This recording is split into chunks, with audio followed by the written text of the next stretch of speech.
Good afternoon. Okay, much better. I'm Shirley Malcolm, and I head Education and Human Resources Programs at the AAAS, and I want to welcome you to this, the 2018 Noyce Summit. If I can have my slides. Okay, I know it's a long title for this particular program, but every aspect of that title is really absolutely critical about what we want to focus on here at this session. I wondered about this 2026 issue myself. The only thing that I could imagine was that it was 10 years from 2016. And I know that in 2016 that the foundation had actually announced its big challenges and put them out there for the rest of the science community to kind of focus on.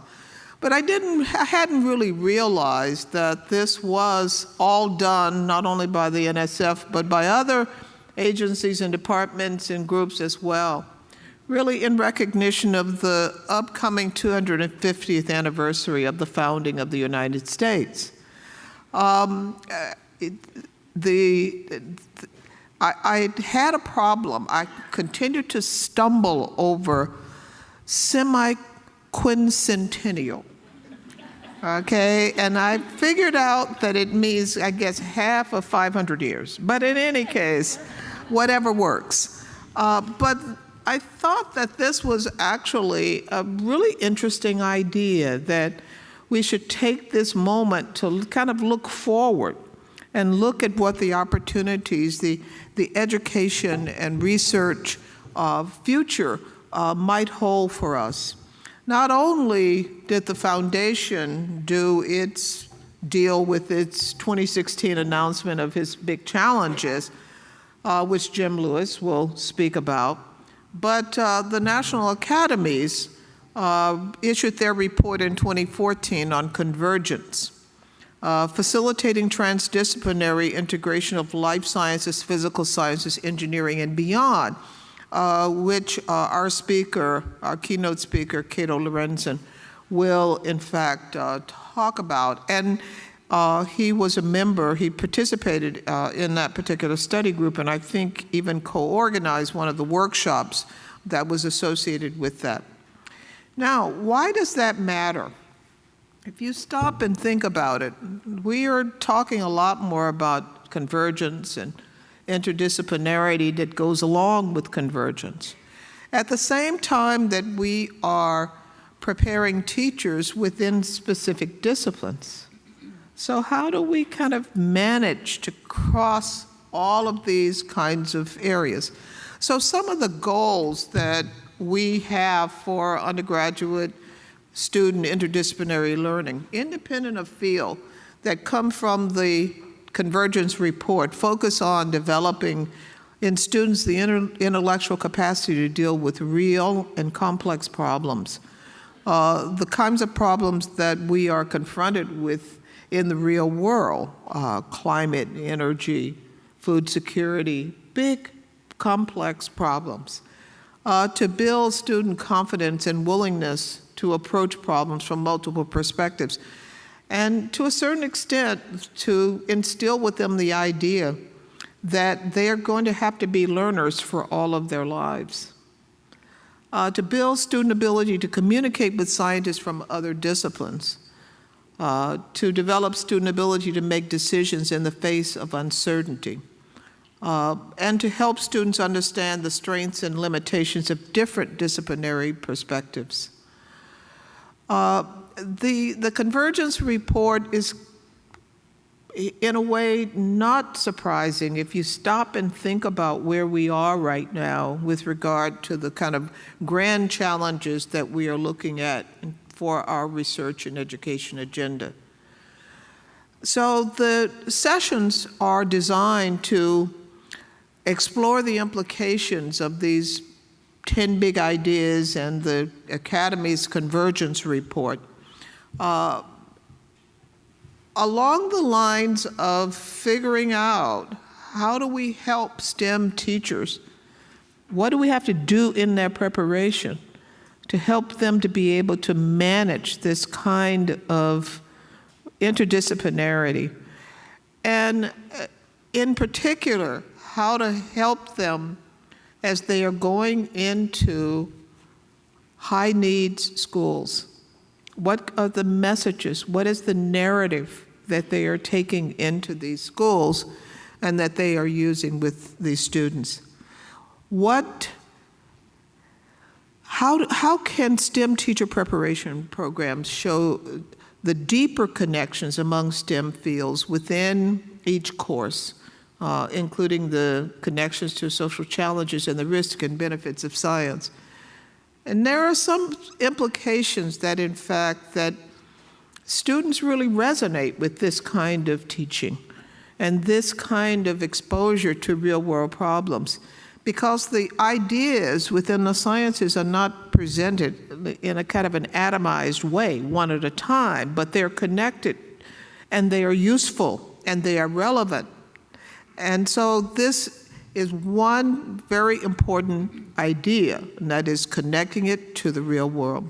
What new courses or labs or experiences are needed to help prospective teachers be prepared to make these deeper connections across STEM fields in the K-12 classroom and beyond, I will say, because we are looking a lot at how the quote-unquote classroom or laboratory interacts with the informal setting as well. What experiences need to be provided to help teachers understand how to use culturally responsive connections to engage diverse learners? And I think that those are some of the ideas that have been infused throughout the program. I would just want to give you a little bit of an orientation to all the things that are going on. There's lots of choices in that program book, lots of workshops. And in addition to that, we have within the framework of the summit videos that are in the hallways so that you can watch and see what is going on within other programs, videos that have been developed by AAAS from looking at the voices from the field, and then the NSF video of 10 big ideas for research investment. We want to encourage you to listen, learn, reflect on what the speakers are saying. Please participate in the question and answer. Don't be shy. It's okay to ask questions. It's okay to ask questions that you may not really be sure. We are all kind of playing it by ear in this whole convergence space. Think about and discuss the questions in the summit theme informally with your colleagues and in the Wednesday small group discussions. Tweet about what you're learning during the summit. We have people who can help you tweet. We have the tweet handout, and we're going to talk a little bit more about tweeting tomorrow. Get to be media savvy. Let your voice be heard. I do not tweet. It is dangerous for me to tweet. And please take the time to look at the videos for the Noyce program and the other videos that are out in the hall. Noyce Summit materials are online, that you can find them. If you are not tweeting, you can get help at our version of the help desk out at registration, and they can get you started. And I guess finally, there are a bunch of us around here who are able and willing to help, some with some things, some with other things. Don't ask me about tweeting. There are tweet people out there. But this is the staff, Donna Bihar, Quincy Brown, Betty Callinger, Jennifer is right here. And she does tweet. Okay, see? Tarek Clayton. I don't know if Tarek tweets or not. He's a tweeter. Okay. Yolanda does not tweet. Okay. Neither does Shirley. Okay. Janaea, Iris, Wagstaff. We have other staff who are around and consultants.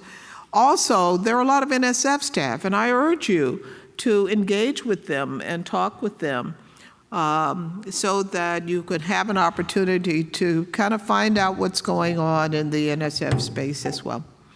Now it's my pleasure to introduce to you our first speaker, who will give you a welcome as well to the summit, Dr. Sandra Richardson, who is the Program Director at the National Science Foundation in the Division of Undergraduate Education within the Director of Education and Human Resources.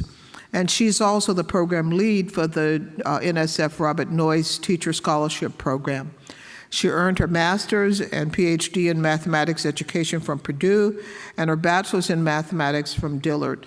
Her research interests are quite varied and include developing effective tools for mathematics curricula, advancing pedagogical content knowledge of mathematics teachers, studying minority and underrepresented students' mathematical thinking at all levels of school mathematics, and mathematics teacher education. I urge you to read her full bio that is in the program book. But now I'm very happy to present Dr. Sandra Richardson.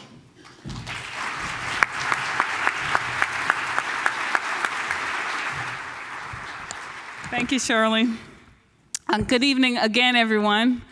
It's such a delight to see you all, and I've interacted with many of you already today, and so thank you for being here.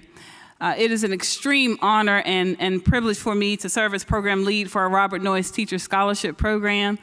And as a part of that honor and privilege, I am able to interact with a room of such dedicated educators and movers and shakers as we have today. It is very rare that we get this many people under the same roof with a common vision and a common goal of moving teacher education forward. And so it's just exciting for me to be a part of that and to know that the Noyce program is playing such a pivotal role in the work that we do in the teacher education space, in particular STEM teacher education space. So I only have about 10 minutes, and there's so much I want to tell you in 10 minutes. And I tend to talk fast, but I'm going to try to just be mellow and enjoy these 10 minutes that I have with you. And the first thing that I want to do before proceeding is just take an opportunity to thank AAAS for putting together such a stellar program in conjunction with the National Science Foundation for another year. So I want to start by just saying thank you to you all, Yolanda, Shirley, Quincy, Iris, and we're delighted to have some new folks and everyone who's participated. So if you all could join me in just saying thank you to this wonderful team. They spend months of planning and preparation, and I know that it'll be well-deserved. We'll all agree on that on Wednesday as we move throughout the program. The next group that I want to recognize and acknowledge is just the stellar Noyce team that I have just the extreme honor of working with on a daily basis. There are no other set of colleagues that I would want to spend every day with than our Noyce team. And so I just want to take a moment and acknowledge and recognize them for definitely the work that they do, but also their work specifically for the Noyce program and the interactions they have with many of you in this room today. And so many of you know them, but you may not know how they look because we talk on the phone and we email. But I want to make sure that you at least know how they look, and so you can put a name with a face. And so I'm just going to run through the list, and if I had time, I would say much more about each program officer, but I do want you to meet them. And so first colleague is Kathleen Bergen. Kathleen serves as the co-lead for the Noyce program and has been around since the program's inception in 2002. My colleague Karen Keene. Karen is a mathematics educator, in the middle of the room there. My colleague Tom Kim, who's a chemist.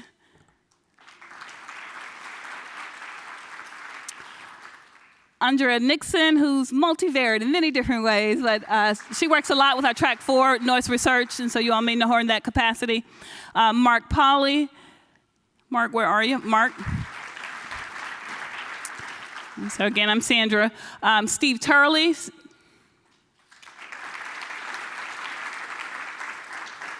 and Talitha Washington, another mathematician. We're heavy math on the Noyce team. We also have some Noyce staff. Two of them are not here today, but I definitely want to also acknowledge them, Daphne Marshall and Nate Williams. They'll be here all day tomorrow, and many of you will have some interactions with them at some point or another, so I also urge you, if you see them, just to greet them and say hello. But Miriam Schreiber, who's our division science assistant, is also here. Miriam, if you want to wave, she doesn't really want to stand up, but Miriam does a lot of our data collection efforts for us, and she keeps our numbers tight, and so I'm going to tell you in a little bit about how many teachers we've prepared since 2002, and Miriam helps us a great deal gather those numbers, so thanks, Miriam, for that.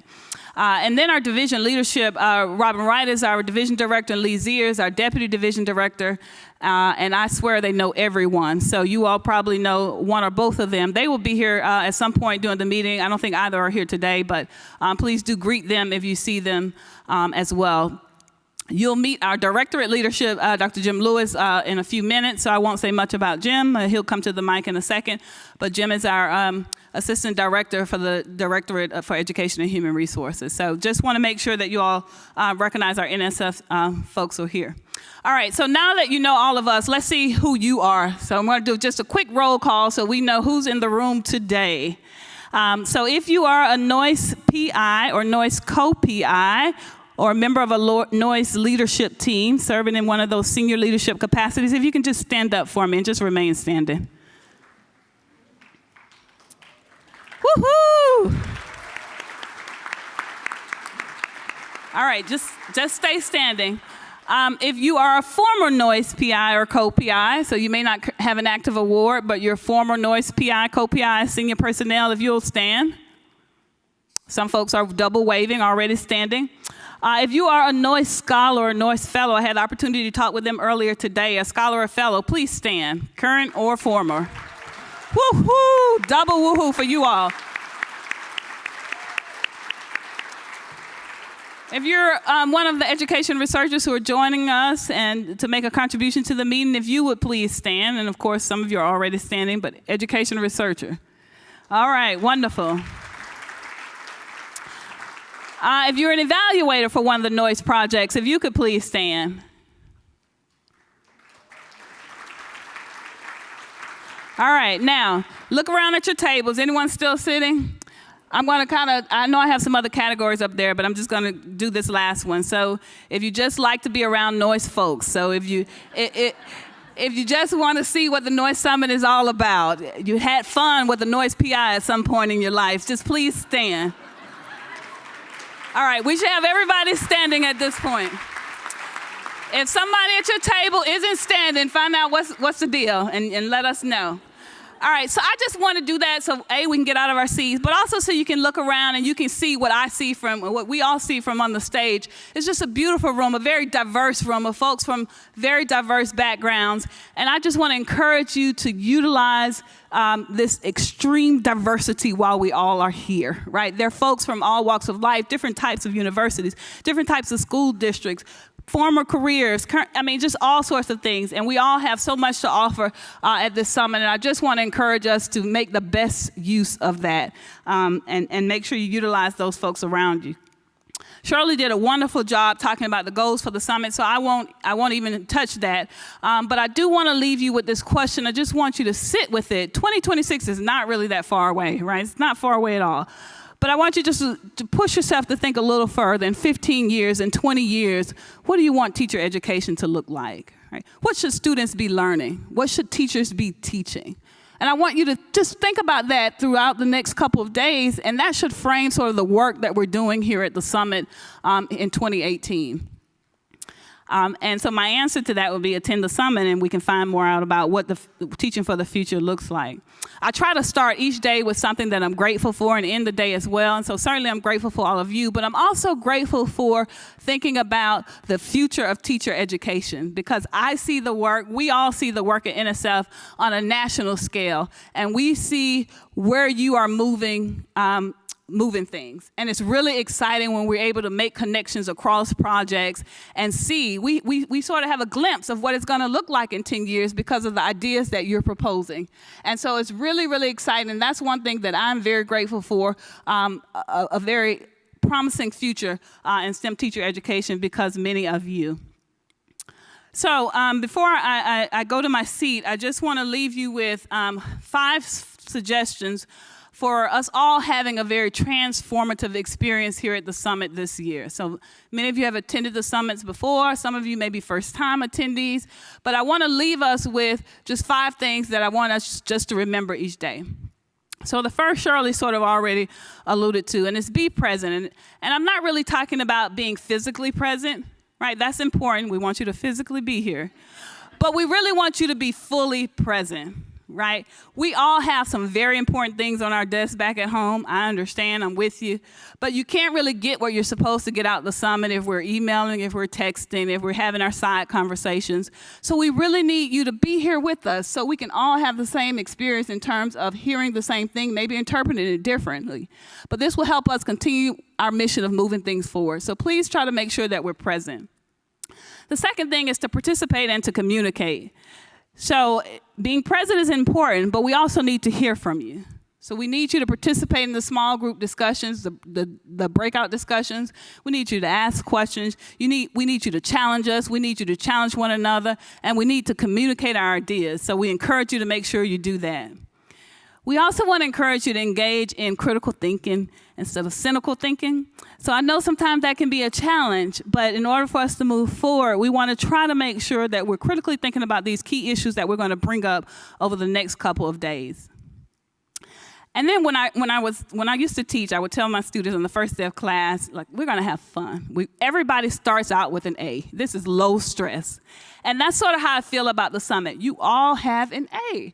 So we're all starting on the same page, and we want to make sure that this is not just work and toil and service to the nation, but we also want to make sure we're having a good time while we're doing it. So go out to dinner. You're in Washington, D.C. with some of the most fabulous places. Engage with your colleagues. We have an announcement board this year. Groups of you get together, go to dinner together.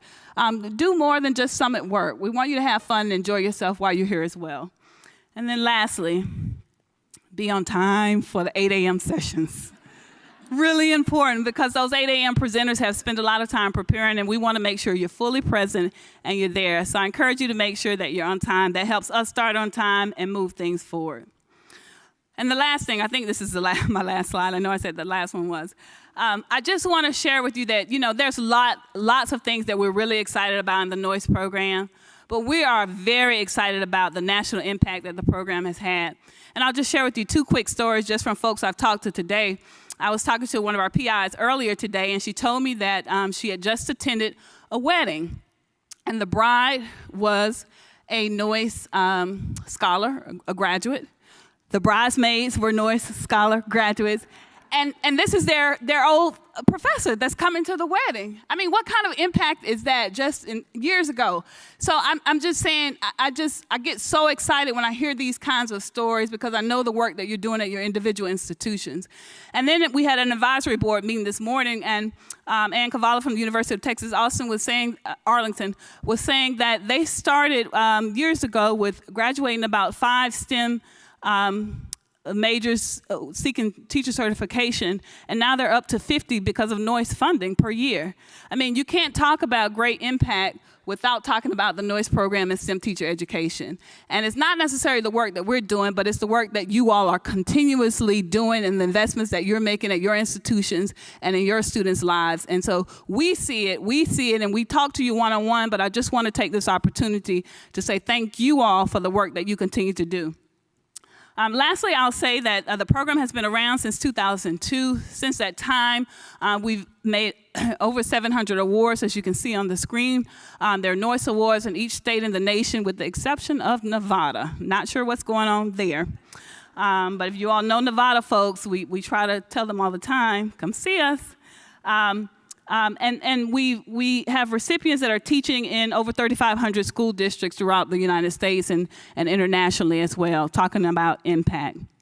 We have produced over 20,000 newly certified teachers since the program's inception. That is major because of Noyce funding. And when I was talking to the students earlier, I was saying that's you. Like, you're included in that number. So I say that to all of you, regardless of when you stood up earlier when we did the roll call, you're included in the outcome of that number. You've made some contribution to us getting to that 20,000 students total. And we're very excited about our track 4, Noyce Research. That's the newest track today. That program has been around probably about 3 years, and we've only funded, we funded 28 projects. Shirley's standing up, so that means I should sit down. All right. So thank you all for all the work that you do, and we encourage you to continue to be of support and service to the Noyce program. Thank you, Shirley.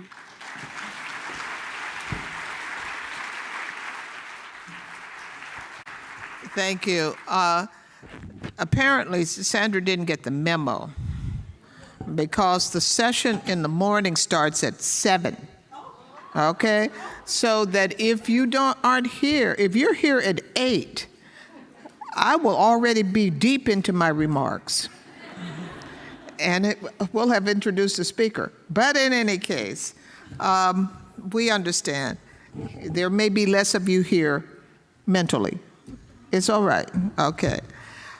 It's my pleasure to introduce our speaker, Dr. William Lewis. We all call him Jim. Acting Assistant Director for Education and Human Resources Directorate at the National Science Foundation. Jim is the Aaron Douglas Professor of Mathematics and Director of the Center for Science, Mathematics, and Computer Education at the University of Nebraska-Lincoln. He's currently on leave from UNL and serving as the acting Deputy Assistant Director and the acting Assistant Director. So he's wearing multiple hats at one time. But in any case, he can handle it. Jim's background is in mathematics. He received his doctorate from LSU in mathematics. But I think his heart is in education and in mentoring.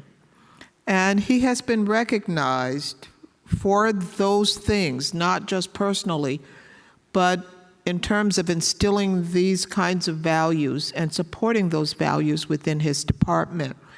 As department chair, during the time that he served as chair of the mathematics department, the department won the university-wide Department Teaching Award and the NSF Presidential Award for Excellence in Science, Mathematics, and Engineering Mentoring.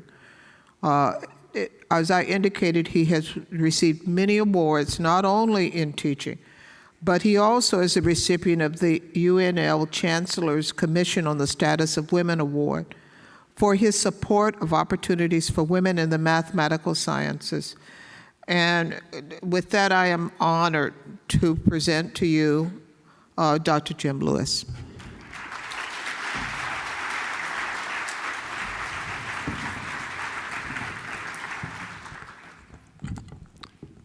Sandra, Shirley, thank you for that kind introduction. I always come back because you give nice introductions.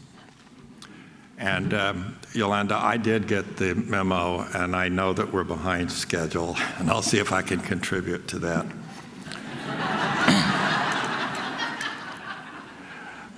I want to add my name to those welcoming you to this Noyce Summit. And beginning, I want to say thanks to all our AAAS colleagues, and especially Shirley Malcolm for her work, and to Sandra Richardson and my NSF colleagues who have worked together to organize this wonderful event. I've looked at your agenda. It looks like there are great opportunities for collaboration and professional development. Unfortunately, I'll spend the next 2 days at the National Science Board, so I'm jealous of the opportunities you're going to have. I'm told that you have 500 attendees representing 250 different colleges and universities. So you've come from all over the map that Sandra showed. And meetings like this summit provide a valuable opportunity to meet and learn from colleagues around the nation. Prior to coming to NSF, I was a Noyce PI. I look back on the summits that I attended and recognize that I've learned a lot at these meetings, and I always return to my home institution with new ideas about how we could enhance our project. In fact, it was a colleague at Stephen F. Austin that shared with me a copy of her successful proposal that helped me write a successful proposal. And so the theme tonight is toward the 2026 education, appropriately aligned with what we're doing at the National Science Foundation. In EHR, our Director for Education and Human Resources, we're spending an awful lot of time thinking about what STEM education should look like in 2026 when we celebrate our nation's 250th anniversary. And what we should be doing right now so that that vision can become a reality. The audience tonight, we saw when Sandra asked you to stand up, that you're really two distinctly different audiences. One, the Noyce PIs, the co-PIs, the staff, who are overwhelmingly collegiate faculty. And a second, the students studying to be a teacher, or a Noyce Master Teacher Fellow, or a recent Noyce Scholar who's doing work and doing the important work, but clearly challenging work of teaching a STEM discipline in one of our high-need schools. So let me first say that you, the teachers, are my heroes. My father was a high school physics teacher.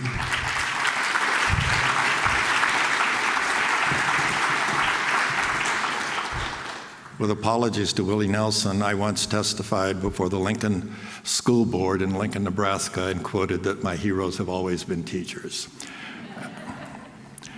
In addition to my father being a physics teacher, both of my sisters were third-grade teachers. Our Noyce project that we had worked with both fellows who were earning a master's degree and teacher certification at the same time, and a cohort of dedicated master teachers representing elementary, middle, and secondary teachers. They were an inspiring community of great teachers, just as I'm sure you are. It was one of the highlights of my career to work with them, and I continue to stay in touch with them. Just last week, one of them, who was an elementary school teacher when she was entered into our Noyce program, wrote me to say that she had just been hired to be a secondary math coach in a school district that is over 50% Hispanic in Grand Island, Nebraska. So she had taken advantage of the opportunity to learn while she was a Noyce Master teacher. Our teachers in our program had quite a few hours of free graduate credit, and she took advantage, gained her secondary certification, including an elementary certification, and is now a teacher math coach. Those of you who are or will soon be a STEM teacher in a high-need school district face a lot of challenges. I want to comment on two of them. First, how do you support the learning of students who have fallen behind their peers? After all, to use math as an example, students still need to understand fractions in middle school, and they need to learn algebra and geometry in secondary school. And we can talk all we want about the future of STEM education, but if we cannot bring our students in large numbers up to the level of being able to study the courses we're going to offer, then we've lost half the battle. But there are new challenges. In particular, how does what you teach and how your students learn need to change?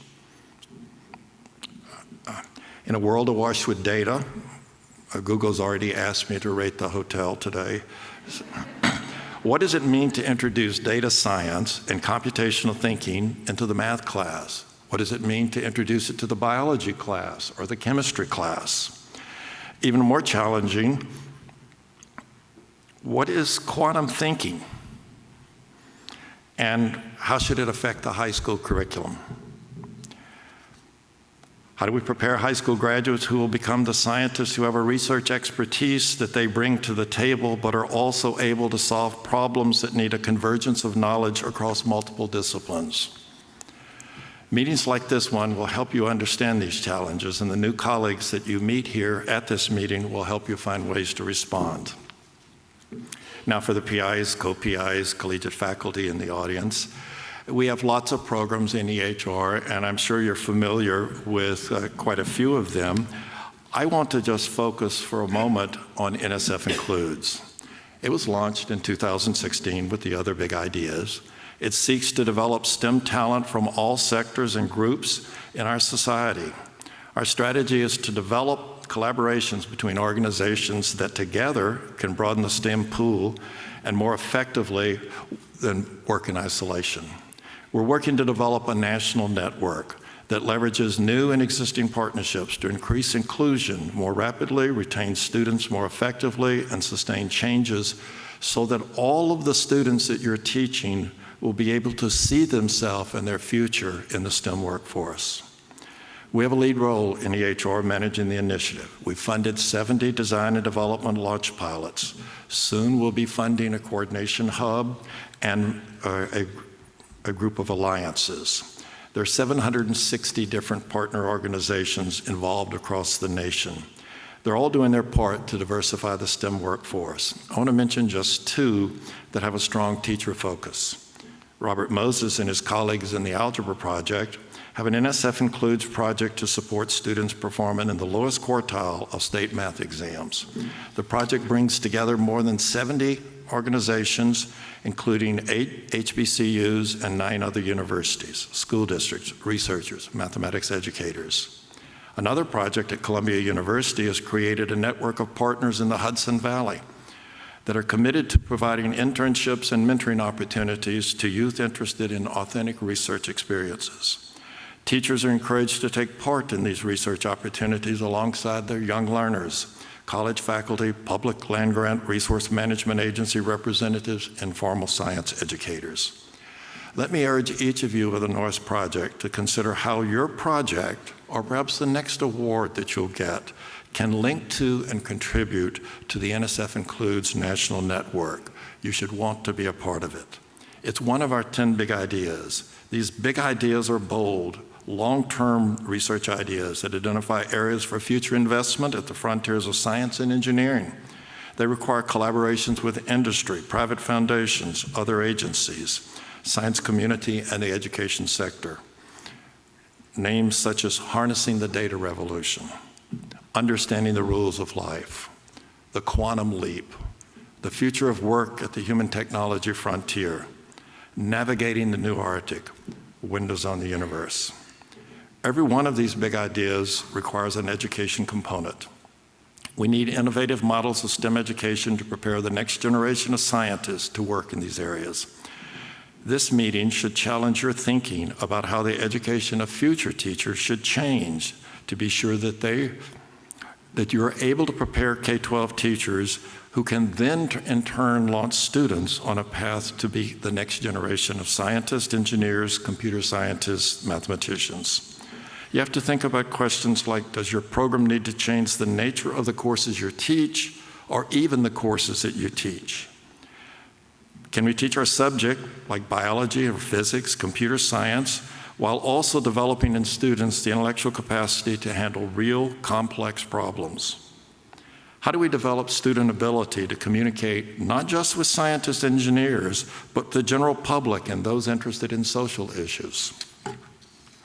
Focusing on the big ideas requires us to consider new ways of educating students and teachers to meet the grand challenges of the future. Today, I challenge you to consider what the big ideas mean for the future of teacher education. I want to close by a few relatively new opportunities to find resources. In June of this year, we released a Dear Colleague letter called STEM Education for the Future. It invites proposals to solve education challenges created by the technology revolution. Earlier this spring, we released 2 things we call program descriptions. One, Accelerating Discovery, Educating the Future STEM Workforce. You can submit a proposal through January 16. STEM Plus C also released a program description calling for research and development proposals related to new approaches to pre-K-12 STEM teaching and learning. It relates to the harnessing the data revolution and the future of work at the human technology, as well as what we're calling convergent research. We've received a tremendous response, and we hope we continue to get strong proposals in response to this program description. We hope that the community continues to respond to our challenge to bring forth great ideas about STEM education. Today, have a great meeting. Continue to bring us your ideas. Thank you.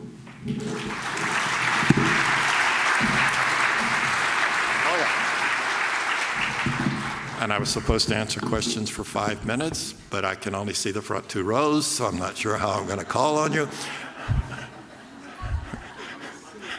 There are some mics out there. All you have to do is see, I won't even know who you are. Where are the mics?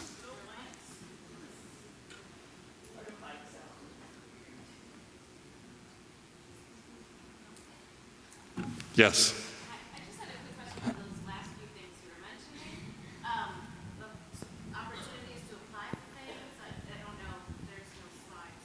Can you just tell us where we can go to find that out? Thank you. So I'll bet Sandra responds to that quite effectively to suggest with some slides tomorrow. But in general, my son, who had a postdoc at NIH, once said, "Dad, someone brought a question to work today. It was a sequence, 1, 1, 1, 1, 2, 1, 1, 1, 2, 3 1s, 1, 2, and so forth." And I said, "Well, what did you do?" He says, "We did what any good scientist would do. We asked Google." So if you'll ask Google to take you to EHR and look for program descriptions and put in phrases like accelerating discovery or STEM plus C, my guess is that they pop up right away.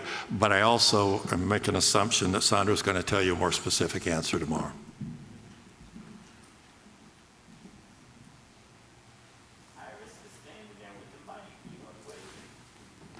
Yes, I see. Way in the back. Way in the back.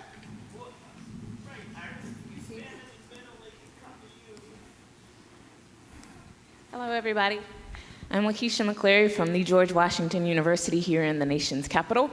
I was wondering if you can kind of speak a little bit to, perhaps from a history perspective, how do you engage colleagues? I teach in the chemistry department, who are kind of old school, let's say. Because if we're talking about the future and training our undergraduate students to go into teaching, how do we work with people who are still stuck in the past as we try to work towards the future?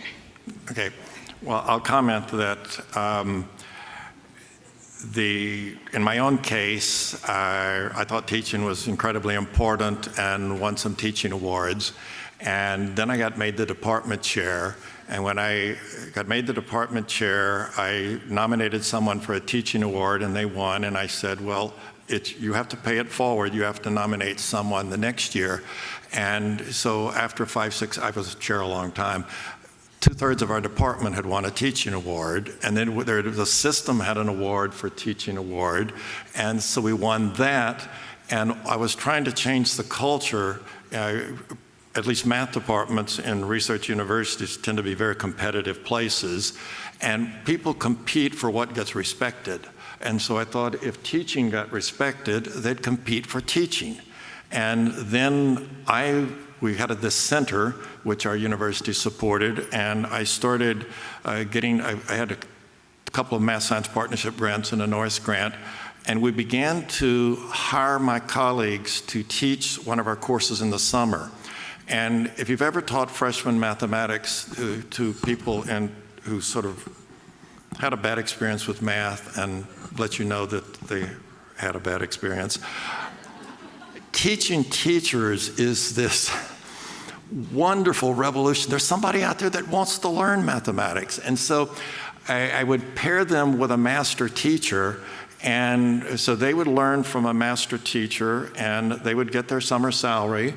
And then I started supporting graduate students, and just slowly it was a cultural change. And so I think those who have an opportunity for leadership have to be willing for the long haul to stay with the effort. Okay. And now to the speaker.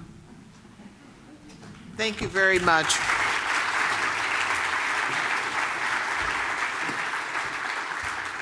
Thank you very much, Dr. Lewis. I think that one of the major things is for all of us is how do we bring about culture change? How do we change systems? How do we transform things?